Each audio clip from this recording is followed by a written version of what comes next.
ترمذی شریف کی ایک حدیث ہے، حضرت عبداللہ ابن عباس رضی اللہ تعالیٰ عنہ فرماتے ہیں کہ نبی کریم صلی اللہ علیہ وسلم نے جمعے کی صبح ایک لشکر روانہ کیا۔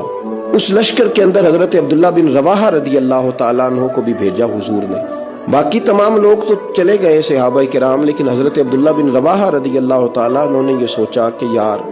جمعہ ہے، اور جو جمعہ حضور کے پیچھے ہے اس کا ذائقہ تو دنیا میں کہیں بھی نہیں ہے نا، تو میں وہ جمعہ پہلے حضور کے پیچھے پڑھ لوں، پھر میں چلا جاؤں گا اور میں وقت پہ پہنچ جاؤں گا، ان سے مل لوں گا جا کے۔ حضرت عبداللہ بن رواحہ رضی اللہ تعالیٰ عنہ جمعے کے وقت نبی پاک صلی اللہ تعالیٰ علیہ وسلم سے ملے، ملاقات ہوئی، تو محبوب نے فرمایا تمہیں تو بھیجا تھا۔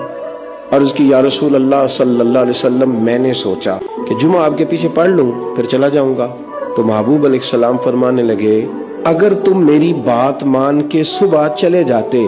تو تمہیں اللہ ساری زمین خیرات کرنے سے زیادہ اجر عطا کر